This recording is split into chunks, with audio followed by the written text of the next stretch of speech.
Tau Gamma Pi Fraternity. Hinamon ni Interior Secretary John Vic Remulla na pasukuin ang lahat ng sangkot sa pagkasawi ng neophyte na si Kenneth Alcedo, ang maritime freshman na nasawi sa umano'y hazing. Ayon sa tagapagsalita ng frat, kakausapin nila ang kanilang mga miyembro.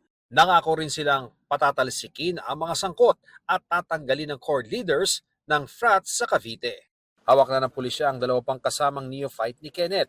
Ang isa sa kanila, ikinanta na sa pulisya ang mga frat member na sangkot umano sa hazing.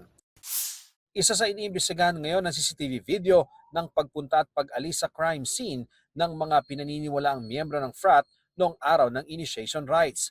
Ayon naman sa pulisya, walang epekto sa investigasyon ng sumiklab na sunog sa pinangyarihan umano ng initiation rites sa Dasmariñas. National Security Council nag-iimbestiga kung may iba pang ahensya ng gobyerno na na-infiltrate o nakuhanan ng impormasyon sa umano'y paniniktik ng China. Kasunod yan ang pagkakaaresto sa 3 Pinoy na umano'y nang-espiya para sa China. Lumalabas din na posibleng may isa pang Pinoy na sangkot dito. Nauna nang kinundena ng China ang anilay pagpapakalat ng naratibo tungkol sa mga Chinese spy. Ian Cruz nagbabalita para sa GMA Integrated News.